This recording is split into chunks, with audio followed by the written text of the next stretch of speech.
and welcome to 30 Days of Terror episode 7. How you do? I have to say, I'm quite proud of us, knowing how short both of our attention spans are, that we got to this point where we've actually recorded 7.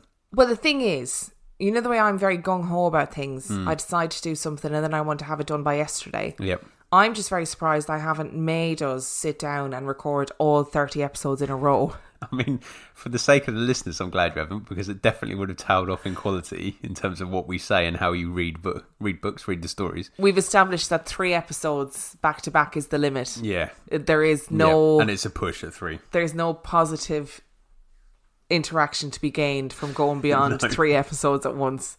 It's just me stumbling over my words and then not being able to make any comment on the story afterwards. Yeah. And then me just saying insanity. Over and over again. Insanity. So I've got 3 stories for you today. Okay. I am feeling a little bit on edge. Not entirely comfortable with the fact that I've got to listen to some more horror. But I am here for you. That's the world we live in. Story number 1 comes from Marguerite. I'm a tough 5'5", 125 pound Irish American female. I've always been sensitive to spirits and ghosts. I've had many experiences in my home. Electronics turning on and off by themselves, doors shutting by themselves, and I actually saw an apparition once. Most of this activity I attributed to my deceased parents and Irish grandmother. Due to dealing with numerous injuries from a bad car accident, I have not been meditating and doing my Reiki and spiritual work as I should. On a recent Friday night, I was home alone working out while watching a series about psychic kids who see ghosts. I don't have cable or a smart TV. I stream subscription TV from my laptop to my television via a HDMI cable. That particular night, while watching the ghost show, the trackpad on my laptop started showing on the TV screen. This only happens if someone is touching the trackpad. I stream this way all of the time, so this was highly unusual. I was unnerved, but ignored it, and after a minute or so it disappeared. About 5 minutes later, the TV turned off, completely by itself. The TV and laptop are both fairly new and in great condition. I thought maybe something was trying to get my attention. I was feeling cold spots and chills, which is usually what I feel when a spirit is near. I turned the TV back on and went back to working out. Minutes later, the laptop trackpad again showed on the TV screen. It was clear that the spirit was trying to get my attention, but I didn't know why. I told the spirit that I was almost done working out and asked it to stop messing with my TV. After I said this, the trackpad stopped showing on the TV. As the evening went on, I started to feel more and more concerned, and I didn't want to be scared in my own home. I thought if the kids in the TV show could learn to take control of ghosts that could make contact, well then so could I. I resolved to start making time for my spiritual practice and not to be scared by the spirits. The next day I smudged myself and my home and meditated for a bit. I then left to run some errands. On the way to my first destination, I passed a little thrift store I frequently shop at for art. I didn't plan to stop, but something inside me told me I should. I decided not to question this inner voice, just trust it and listen to it. I walked into the thrift store and headed towards the paintings. I suddenly started to feel really nauseated. I felt a heaviness in my chest. I've been here so many times before and I'd never felt anything like this. I couldn't shake the feeling that there was a spirit in the store. Considering many of the items for sale were old and donated after someone died, it made sense that maybe there were spirits there. I just never felt them before in my many previous visits. I quickly went through the paintings and saw nothing I wanted. I started to head for the door to leave, but felt strongly that I needed to ask one of the employees about if she ever thought ghosts were there. I just knew I had to ask a particular employee named Sharita. I can't explain why it had to be her. It was just a knowing, and I didn't question it. I was in a mode of trusting my instincts and just going with them. I stopped, turned around, and saw Sharita about 10 feet away. I approached her and said, "I hope this doesn't sound strange, but I have to ask. Do you think this place is haunted? I think I'm sensitive to spirits, and I've been here so many times, as you know, and I've never felt anything until today. I can't shake the feeling that there is a spirit in here." The employee, Sharita, then said to me, "Well, it's really funny you should say that. We had a customer that came in here all of the time. I called her Mrs. B. She was 92 years old. She was getting dementia, so her daughter started bringing her in. Her daughter said that despite her dementia, her mother always remembered my name, yet had forgotten so many others. One of the last times Mrs. B was here, we talked about a yellow shirt in this store that I thought about buying for myself. Mrs. B's daughter came into the store this morning and told me that her mother had died yesterday. She said her mother's last words were, 'Tell Sharita to buy that yellow shirt.' I then noticed Sharita was indeed wearing a yellow shirt. It was the same shirt that Mrs. B was talking about. She then smiled and said, 'I've been really sad all day about Mrs. B dying, but I feel happier now. I bet it's her spirit that you're feeling. I'm so happy that she came to visit me one last time.' As Sharita told me all of this, I felt chills very strongly on my right hand side. That side only. I felt it was Mrs. B. I had the feeling that Sharita had truly made a strong and positive impression on Mrs. B, and she wanted her to know that. I felt grateful to be able to relay the message. I wonder if the strange activity in my house the night before was her. Did she choose me to deliver the message to Sharita that she was visiting? Had the odd activity not happened the night before, I wouldn't have listened to my inner voice and stopped at the thrift store. I was short on time. The strange events at home that night before had led me to listen to my inner voice and to go there. I love that story. I just think, like, it's a really cool thing if ghosts are knocking about passing messages to people. It's much less scary than, like, jumping into our bodies and controlling us, or depends on what the message is, throwing stuff at people. I mean, if the message is like, "I always hated you, you were a bitch." Yeah, but then that's maybe probably not great. But then maybe you're selective about what you pass on, like you are with people in real life. If someone came up to you in real life and said, "Go and tell Mrs. B that she's a pain in the butt," you might not go up. You might choose not to tell that, pass that information on. That's a very right? good point. So the fact that that happened to Marguerite is just awesome, I think. And I think it was Mrs. B's spirit interfering with her TV just to try and get her to think about it a little bit more. Or maybe it was a spirit guide saying, "Wait, don't forget what you were up to. You need to be on this tomorrow. I need to use you." Yeah, maybe. You look well baffled by that. Well, it's just freaks me out a bit. Yeah. But I think it's quite a common thing, because like when I went to the Happy Clappy Church, there used to be like a whole thing about, like, you know, if God tells you to talk to someone, go and talk to them, even if it's really weird. Yeah, that is very true. I have met people like that in my life who have come to me and said, "I've got a message for you." Yeah. You know, it's a message from God and I have to give this to you. Yeah. I mean, when people do that to me, I'm just like, sure, by all means. It's not my place to judge them or to say I'm not fucking listening to anything God has to say. But I've met people who have done that. And that was like an instant message, right? So it's like she obviously needed to hear that then and there. Yeah.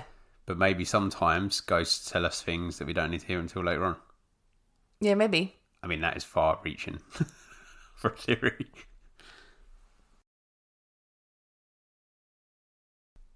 Story number 2 today comes from Elise.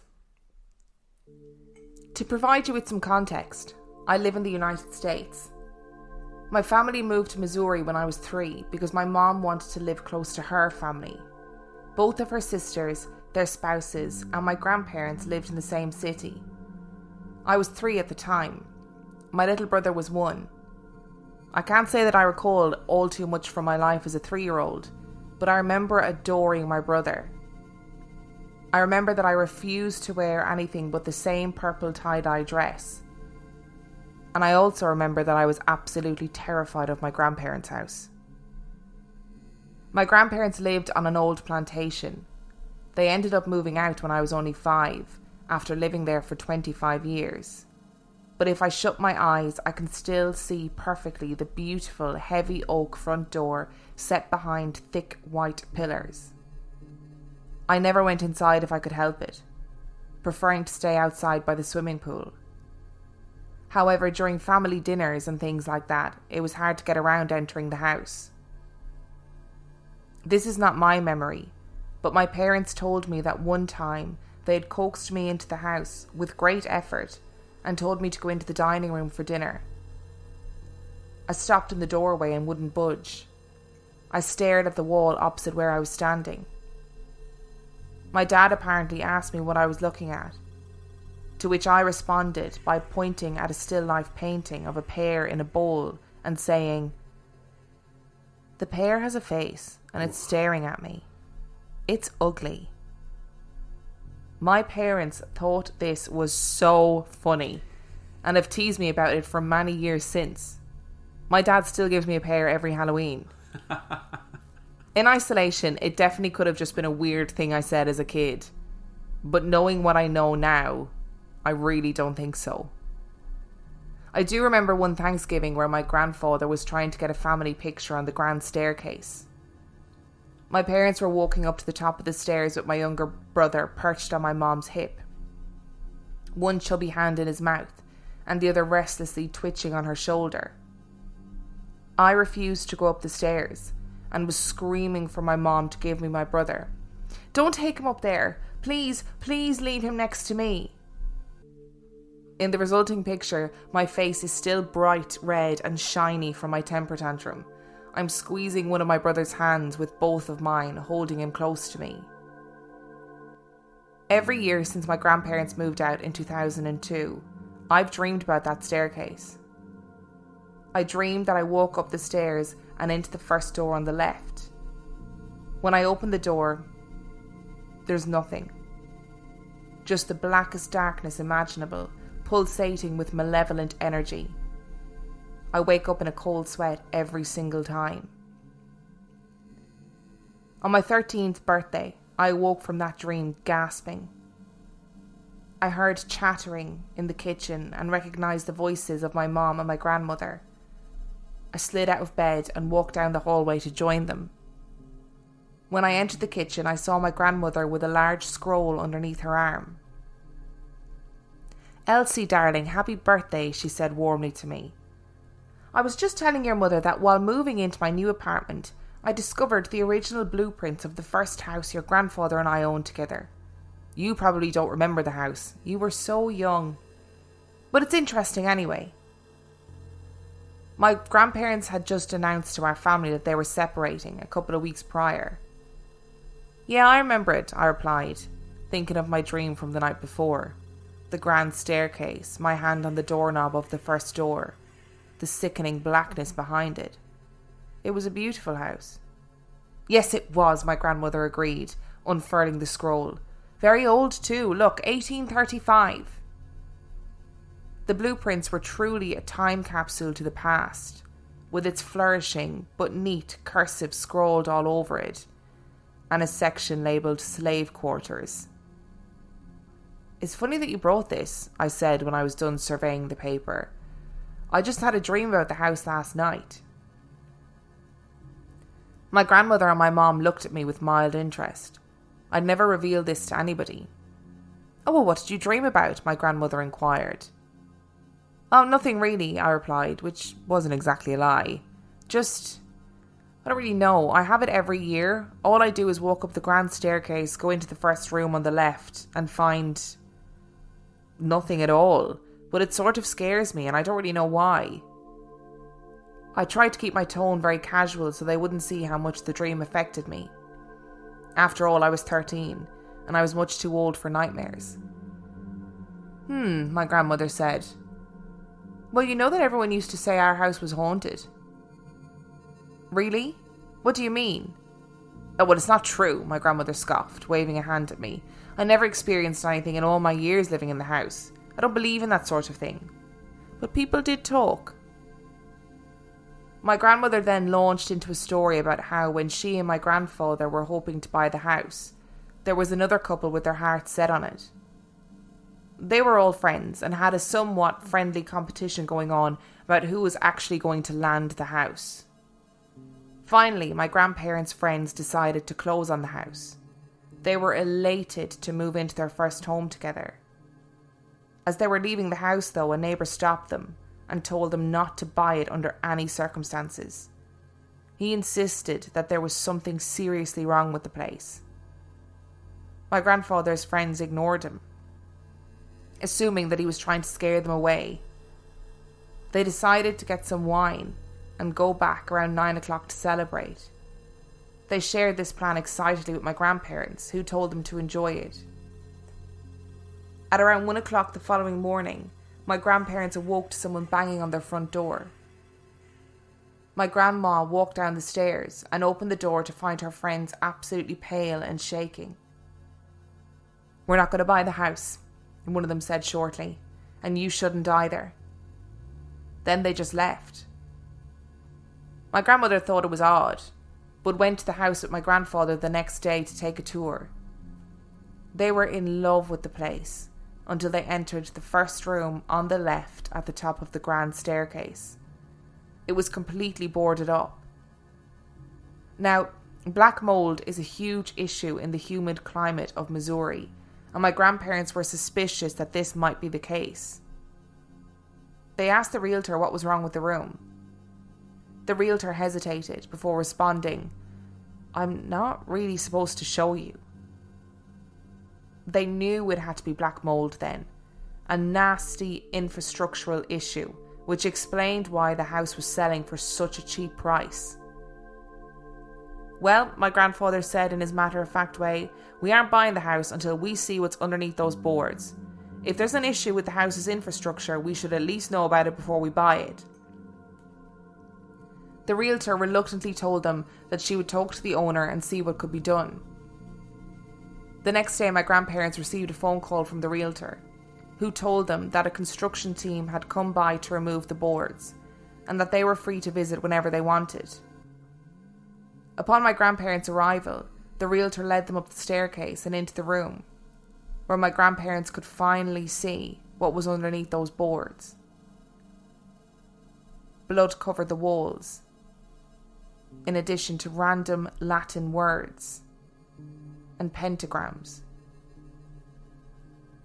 The realtor gave them the previous owner's number. My grandparents found out that the previous owner had been a single parent to 2 teenage children. The kids had been odd. Neighbours didn't like them, and they pretty much kept to themselves at school. Rumour had it that they participated in satanic rituals and held black masses in their room, which I guess would explain the demonic symbols on the walls. But one day, the kids just vanished. The father was working at the time, so he had a solid alibi. There was no sign of forced entry or a struggle. The blood on the walls was found to be animal blood, definitely not human blood. But the teenagers have never been found to this day.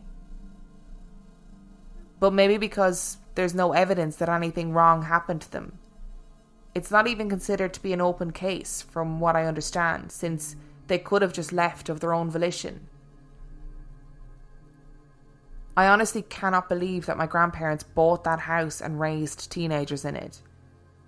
They dead-ass just painted over the walls when they moved into the house. My mom was already in college by the time my grandparents moved there. But I asked my aunt about it once and she said, "Oh, I would believe that it's haunted, yeah." I never saw anything or even heard anything, but there was definitely something off about the place. My grandparents' friends had never explained what made them decide not to move into that house. Oh, that's a creepy story. Although, before we get into the details, I have to say kudos to the dad for great dad energy, giving her a pear for Halloween every year. That is such dad energy. Isn't it? Love it. That is carrying on a dad joke many years after it just isn't funny anymore. Yet you'll always find a new audience for dad jokes with me, so keep them up. Man, there's something about plantation houses, isn't there? I think just in general, or not even just plantation houses, but like stately homes, like moneyed houses from olden periods of time. Yeah, because people mattered less during that time. Yeah, they did, and I would imagine how uncomfortable you'd be seeing the blueprints of something with slave quarters written on it. I mean, already you know that people were really fucking miserable in that house. Yep. Maybe it's not the house owners. Maybe they weren't miserable, but human beings were really miserable in that house. Yeah. And it's the same with stately homes in the UK as well, because like they obviously come from like the landed class who sort of ruled over the peasants for like ages. Do you know what I mean? So there's all that energy building up in that place anyway. But then to have the added bonus, for want of a better word, of that room up at the top of the stairs that was covered in pentagrams and Latin and blood. Interestingly, no leads about the missing teenagers, but there was blood on the walls. Yeah, it was animal blood. Oh, okay. I missed that bit. I was like, there's blood on the walls, but they don't have any leads about the teenagers. I mean, that would be terrible if they were like, oh, yeah, don't know what happened to those boys. Yeah, just close the case. Blood all over the walls. No, it was animal blood. Okay, that makes a bit more sense. And I have to say, like, if they had just said there was 2 teenagers, they did weird shit in a room, like, if that was all, I would be like, okay, teenagers are weird. They do weird shit. And it was the Satanic Panic in the 70s. So they would have been exposed to loads of information about Satanism. So that wouldn't have bothered me. The fact that they went missing, slightly more concerning. Yeah. And also her dream without knowing any of that information, about going into that room and just seeing blackness every time. And it's a repeated dream. And you could understand that the grandparents wouldn't be like, and this room that we decorated really nicely, when we first came to this house, there was blood all over the walls and pentagrams and demonic symbols. Yeah, absolutely. And look at it now. Yeah. But I guess it's a bargain, isn't it? Sometimes I think I definitely buy it. Yeah, that's the thing, isn't it? And I would not live with you anymore. Just be you and Leanie knocking about in the haunted mansion. Yeah, we'd have a great time. And our third and final story today comes from Addison. A few months ago, I was back home visiting my parents in my hometown, and a lifelong friend and I decided to go and have dinner. On the way back, we decided that we wanted to stop somewhere for a few drinks, and he talked about this incredible old bar in a town about 15 minutes from where we grew up. I was game. We pulled up and the place is beautiful. It was built in 1916 and had that classic southern look to it that a lot of old buildings in small towns in Texas have. We went in the entrance to the bar, and it is stunning. My friend knew one of the bartenders working, so we walked down to the end of the bar and they started chatting. There were only 3 other customers and the bartenders there, so it was pretty slow that night. I needed to use the restroom, and I asked where it was. The male bartender pointed up the marble staircase on the opposite side of the room that led to a lobby area and stated it would be around the corner. I started to walk off, and the female bartender that was working had a concerned look on her face and said maybe one of them should walk me up. And I said no, that was okay, thinking she was just being polite. After getting to the top of the stairs, I took a look around. It was a large lobby mezzanine area with a large outdoor patio to the back side. I walked over to take a look, and towards the middle of the room, all of a sudden I felt ice cold and goosebumps quickly spread all over my body. I suddenly felt uneasy. This was summertime in Texas, so even at night it was still 80 plus degrees, and the large patio doors were open, letting the hot air in. On top of that, I am notoriously hot by nature and do not get cold easily. Being the logical person that I am, I took a look around to find the air vent for the AC, but there is none to be found. At this time, I also realised I was the only one up here, but got the nagging feeling that there was something else, but I just tried to ignore it. I decided I needed to hurry up and do my business and get back down to the bar. I go into the restroom and close the main entry door. The restroom has multiple stalls, so I go in one, and all of a sudden, the old heavy doorknob of the main entry door to the ladies' room started rattling. It's not locked. It startled me, and I called out, "There's more than one stall," thinking that maybe another lady was waiting, thinking it was a single stall restroom. There was no response, and no one came in. I thought it was odd and finished doing my business. I opened the stall door and walked over to the sink to wash my hands. The doorknob started rattling again, louder and more intense this time, and then the knocking started. Not a polite little knock, but more like police banging on a door. At this point I was pretty irritated. Why wouldn't the girl just push the damn door open? So I walked over to the door, gently kicking it open with my foot as I was drying my hands with the paper towels. I opened my mouth to make a sassy comment, but there was nobody there, and the smell of cigar smoke slowly wafted in from the doorway. I let the breath out, and I could see my breath in the air in front of me, like when it's freezing cold outside.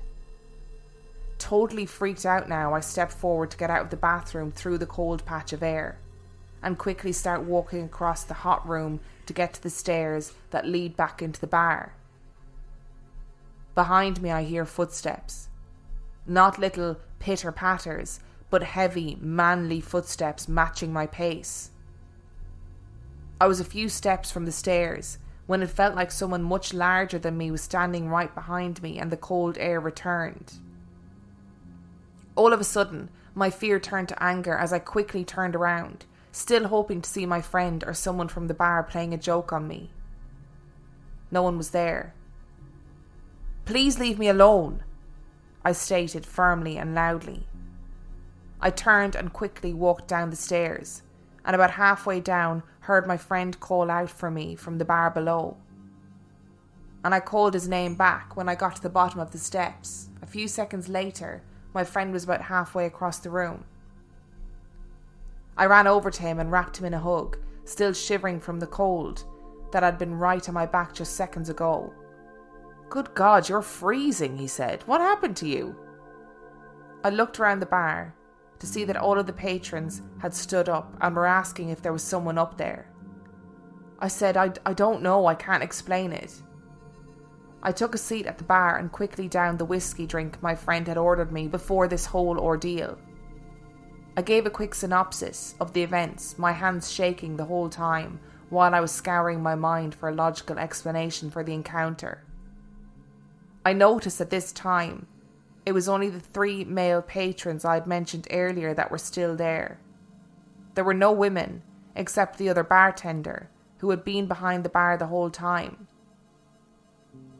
I took a deep breath and asked if the men's room was up there as well, and the bartender said, "No ma'am, that's on this floor, over here by the end of the bar." 2 of those men went up to take a look around, and came back down stating that there was no one up there, but asked when they had started allowing people to smoke in the place. The bartender replied, "We don't allow smoking here. It hasn't been allowed in decades." The female bartender looked at me, and then to the male bartender, and said, "I think Jim might have been messing with her." I asked who Jim was and what she meant, and she pointed to an old black and white picture of a tall, large man in old-timey clothing with a cigar hanging out of his mouth. It was hanging on the wall. He was one of the original owners, and he passed away tragically here in the building, she said. He seems to like the ladies, and messes with them if they're alone. That's why I wanted to have someone go up there with you. I've had my own dealings with him, and I won't ever be here alone. I haven't been back to that bar since, and God knows if I ever do, I will never venture off on my own.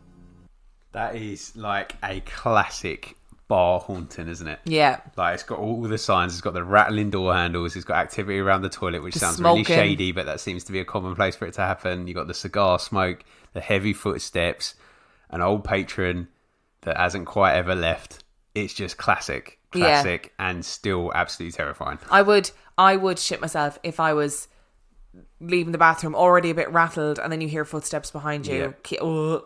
But she reacted in the same it. way you would. No, she reacted in the same way you would, because she got angry and confronted it, which is what you do in the heat of the moment. That's what you would do. How dare you make these scurrilous claims? How dare you? And she turned around and it wasn't there, and I think that just quells your anger instantly and changes it back to fear, doesn't it? If you get really het up and you're like, right, I'm going to give this person what for, and then there's nothing there. And then the fact that the other patrons heard the footsteps and smelt the smoke. Shady. Yeah, it is shady. Ugh.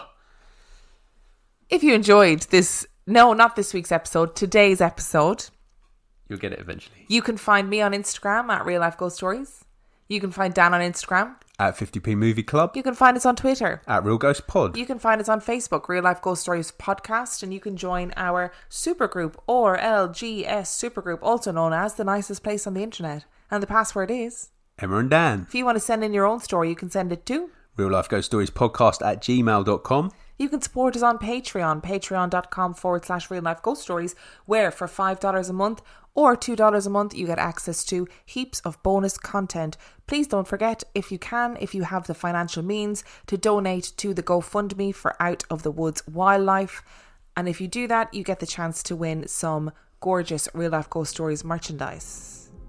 The links to everything that you need are in the description for this episode. And on that note, we shall see you tomorrow. Bye.